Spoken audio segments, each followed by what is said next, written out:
Listen very carefully and follow my instructions. Prepare your brain for the Cortex Nootropics Podcast. What's up, everybody, and welcome to the Cortex Nootropics Podcast, which, by the way, I wanted to quickly mention has undergone a slight name change, removing the live from the name and leaving Cortex to remain. As a company, the parent company that makes the Cortex Nootropic, we've also rebranded to just Cortex instead of our previously held company name, which was Live Cortex. I am of the way of thinking that the delete button and the overall idea of drastic simplification is the best way to go. And though our website is livecortex.com, because we couldn't get cortex.com, we're going to just leave it at that. Cortex, the brand, fits much better and is well on its way to becoming the first household brand in the nootropics arena. That's actually one of the goals that I have, to make it like everybody, in sort of modern America and modern other countries see Cortex as a household brand. Probably going to see it in GNC and some of these major vitamin stores, and that's part of the goal for the growth of the company.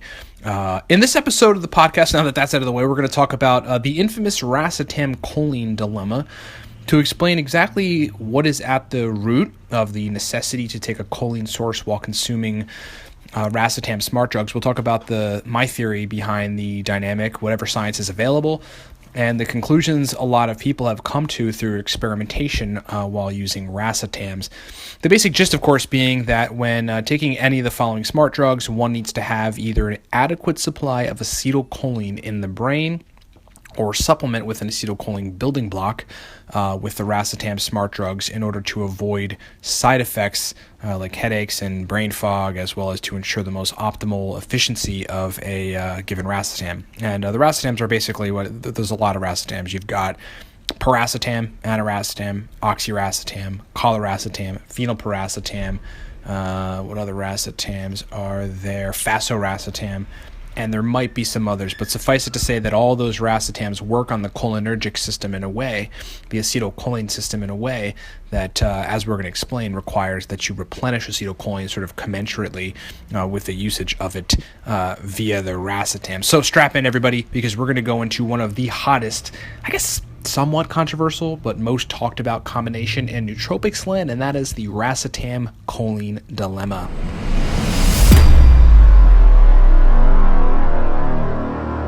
I gotta tell you, having been an entrepreneur for 6 years, I will not go through the rest of my life without taking smart drugs. Aniracetam, Paracetam, uridine monophosphate, Alcar, CDP choline. You can always have a better brain. The Cortex Nootropics Podcast is about to begin.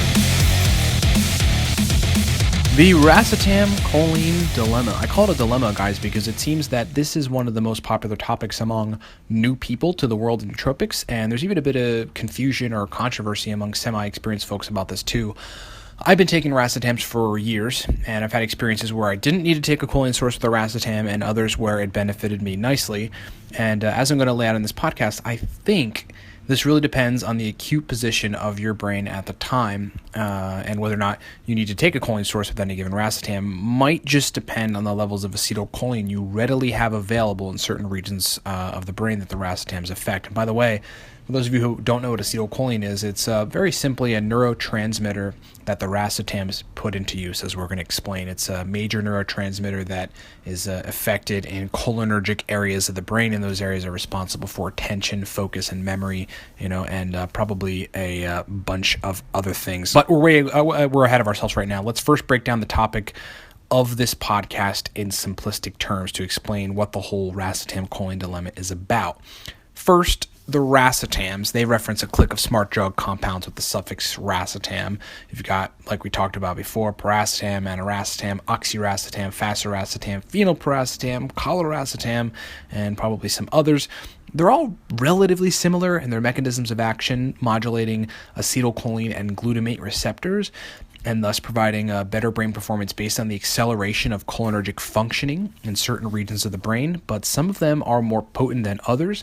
They work on different regions and have slightly different mechanisms, but suffice it to say that the Racetams are probably some of the most well-studied, well-tolerated smart drugs on the planet. They're used by everyone from executives in Silicon Valley to corporate ladder climbers all around the world to nootropics experimenters trying to get the best out of their brains for whatever application in life, whether it's studying and retaining more information in college or it's keeping great brain function through the duration of their time at work. The issue is, like I've come to understand over the years with many smart drugs, racetams typically require cofactors to work effectively and to prevent side effects. And this is based on their mode of action within the brain. Let's take piracetam, for example, pretty well-studied smart drug, well-known smart drug. In a study titled Profound Effects of Combining Choline and Piracetam on Memory Enhancement and Cholinergic Functioning in Aged Rats, which we'll link to below on the website here on livecortex.com, we see that administering piracetam to the brains of aged rats actually caused a 19% decrease in overall acetylcholine content in the brain, indicating that piracetam accelerated the use of acetylcholine in perhaps various regions of the brain. The basic moral of the story is that this racetam facilitated the release, the usage, and thus the depletion of this neurotransmitter, acetylcholine, in the aged rat brain. And this is probably what we see in human brains. People report taking piracetam and, a lot of other racetams and running into side effects like headaches. That is until they supplement the smart drug with a nutritional acetylcholine precursor, something like choline bitartrate, CDP choline, or alpha GPC, all of which through their various processes provide more acetylcholine, the neurotransmitter for the brain to use. In another research article titled Oxyracetam and Aniracetam Increase Acetylcholine Release from Rat Hippocampus in Vivo, the study goes on to say that oxyracetam, which is another pretty potent racetam, elicited an astounding 63% release of acetylcholine in the region of the brain known for memory formation called the hippocampus, which would partially explain the bursts of memory functionality that occur anecdotally in people who take certain racetam smart drugs. The theory here is that the extra release and usage of acetylcholine in the hippocampus is actually facilitating the efficacy of this region, allowing it to function better than baseline and thus outputting better memory function. Perhaps the most interesting part of the mechanisms of action of combining aniracetam and oxyracetam in this particular study was that the racetams were actually selective about where they release and used acetylcholine. And by the way, I don't know if I mentioned that before, but if I did, I made a mistake. If I didn't, I made a mistake. It's actually a combined aniracetam and oxyracetam that induced a 63% release of acetylcholine in the hippocampus. This study goes on to clearly state that this combination did not influence changes in acetylcholine usage and release in the parietal cortex, a region of the brain that integrates sensory information and is involved in language processing. In this case, both of these racetams stimulated hippocampal cholinergic pathways, which would give rise to exactly the point we're trying to make here and the nootropics community have suspected for years, which is that certain racetams quantifiably use up more acetylcholine in specific regions of the brain, indicating that the most optimal way to use such nootropics is to commensurately replete acetylcholine levels in the brain. There's such a thing called racetam headaches. I'm sure some of you have heard of this, which essentially presents itself as a strange ice pick headache sensation in certain areas of a person's head. People report racetams giving them headaches, like these kind of headaches, all over the web when they either take the wrong choline source for the racetam, or they're taking no choline source at all, or they're just sort of taking imbalanced levels of the ratio between choline and racetams, which we're going to kind of talk about in detail here in a little bit. There are countless anecdotal reports of this racetam headache, so much so that it's become pretty much a known factor in the usage of racetams, that if your choline intake and source isn't right and tailored to your particular brain, then you're risking getting a pretty annoying headache. So as a community, we've all come to understand that for most of us, we're going to need to take a choline source with our racetams to replete the level of acetylcholine being released from cholinergic regions that the racetams are working on, like the hippocampus. The racetams are inducing this additional release of acetylcholine in the hippocampus, which gives rise to the positive memory effects of certain racetams, which prompts the need to commensurately supply acetylcholine to this area of the brain. The reason I want to reiterate this stuff 1,000 times is because there's kind of a debate about it on the web, and people are like, I don't really think so. I don't really think you need to. Where's the studies that show that you're using extra acetylcholine? People actually call this a myth, which is preposterous. Even the fact that you've got such clear anecdotal evidence out there of people taking acetylcholine precursors and that helping with this racetam headache, people still think it's a myth. This is the racetam choline dynamic, and that is, at least on the surface, what constitutes the need for choline source when taking a racetam. I solicited some anecdotal reports on the Nootropics subreddit, the wonderful r/Nootropics, and a user called OakFad responded with this. As for headaches, I get them with large amounts of oxiracetam or paracetam only, and it clears up with a low dose, and in parentheses he has 500 milligrams of choline bitartrate. He went on to say, other adverse effects I have with racetams are for oxiracetam and pramiracetam are irritability at doses above a gram that don't clear up with choline. Get that, right? Crazy. That last anecdote makes me kind of wonder, based on what I've come to understand about cofactors, if that user has sped up the synthesis of acetylcholine both with the racetam and the extra choline, but doesn't have the sort of facilitator, which is B5, vitamin B5, actively floating around to help formulate acetylcholine. I've come to learn over the years that the brain requires and uses pantothenic acid or vitamin B5 to synthesize acetylcholine. Would this person clear out that edginess if they supplemented with B5 along with a choline source with the racetam? I think the answer is actually yes, or probably yes. At the very least, it's plausible enough that B5 might help him in this situation. And I actually hypothesize, but take heed, this is strictly a hypothesis, that some of the brain fog that comes with taking Noopept for some users, which we talked about on episode 9 of the podcast here, the science, power, and pitfalls of Noopept, would actually be alleviated via ensuring proper B5 quantity while taking Noopept, right? Get that. People should try it. We do know this. The solution to racetam headaches and making sure the racetams work well for you, be it paracetam, aniracetam, oxiracetam, or phenylparacetam, or others, is to try to replete the acetylcholine in your brain as it is being released and used by the racetam. I guess I should say for that some people, the amount of choline that they get in their diet may preclude them from needing to take a synthetic choline source. If they were to wake up and eat like a 4-egg omelet for breakfast, the complex B vitamin choline in those eggs will eventually be a raw precursor to the neurotransmitter acetylcholine. So these folks might not need to take a choline source while taking racetams. And I know people for whom this is the case. One of the great YouTube, I guess, like YouTubers, you call them, reviewing health and wellness products, and a lot of it's nootropics. His name is Jack, has created a channel called Epic Beasts. And the dude cites eating a lot of eggs as the reason he doesn't need to consume a choline source when taking racetams, and he's talking about oxiracetam in many cases. I've noticed myself that on days where I have like a pretty high degree of choline intake, that I can tolerate racetams quite well without having to supplement with a choline source. But the days where I don't get enough choline in my diet, supplementing it with at least a little bit of a choline source seems to work best. And what really seems to work great for me is actually choline bitartrate, a less bioavailable form of choline compared to alpha GPC and CDB choline. Why does it work best for me? No idea. But it may have something to do with the fact that alpha GPC and CDP choline both have other mechanisms, and they cross the blood-brain barrier soon after administration, directly acutely affecting brain function. So taking the commensurate amount of alpha GPC or CDP choline in response to the guesstimated release of acetylcholine induced by a racetam has been known to induce lethargy and tiredness in me, whereas taking 300 to 500 milligrams of choline bitartrate in the presence of a racetam is like a perfect sweet spot for me. So my advice to people taking racetams would be the following. Number one, first, with the racetam itself, start low on the milligram quantity.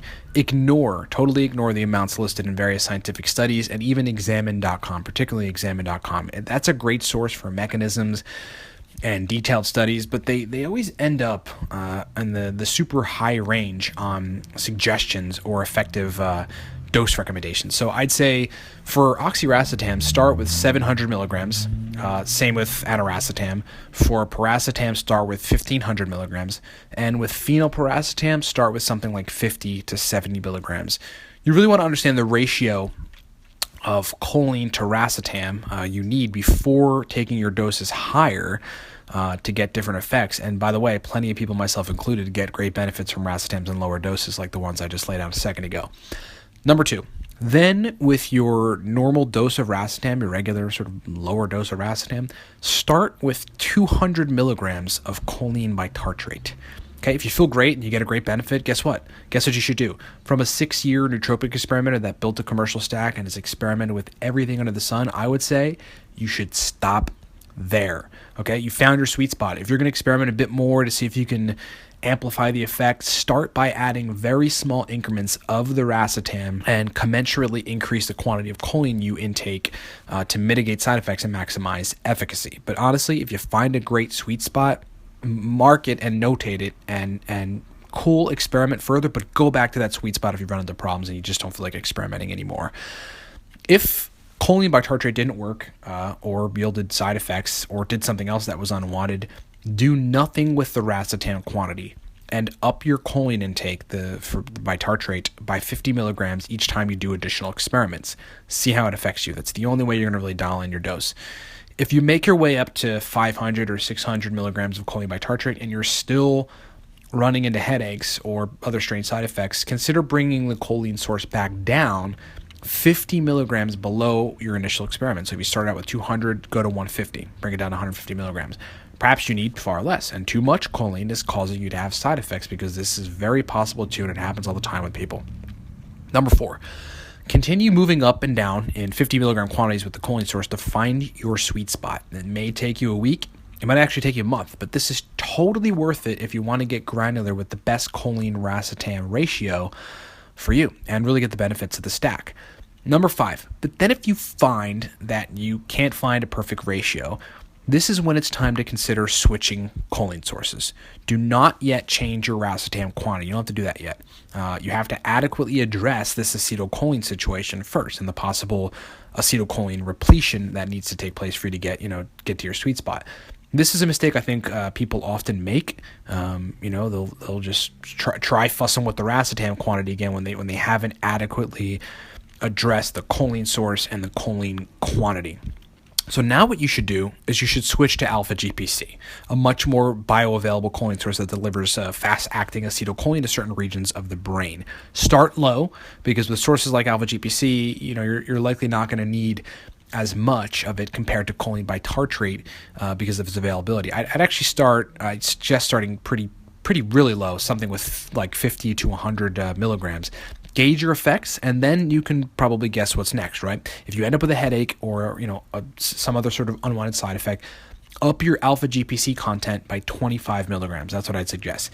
Keep going until you rid yourself of that side effect, of that headache, indicating that you're repleting, again, back to this acetylcholine repletion dynamic, that you're repleting the amount of acetylcholine being used up by the racetams. If you still run into side effects, even though you started really low, experimented, then worked your way up in 25 milligram increments of alpha GPC, it might be time to switch choline sources again. Again, keep the racetam dose the same and consider taking something called CDP choline. It's another choline source instead of alpha GPC. I would say that with CDP choline, you should follow the exact same dosage guidelines. So start at between 50 and 100 milligrams and then cautiously work your way up, granularly tracking the effects until you find your targeted sweet spot in the terms of quantity of that choline source. Only when you've titrated or moved up and down with the various choline sources and you still don't have a sweet spot should you then consider changing the racetam dosage. And when you do, you're going to have to apply the same choline intake strategy to experiment on what's going to work for you. And don't immediately assume that you should take more racetam. You might need to take less. I've gotten workable effects from 500 milligrams of oxiracetam and ataracetam on separate occasions before. The standard doses are just that, standard, not universally applicable. Those are two very different things. So what is applicable to you will be unique to your brain, your sleep, your nutrient intake, and more. And you have to kind of keep experimenting granularly to find out what's best.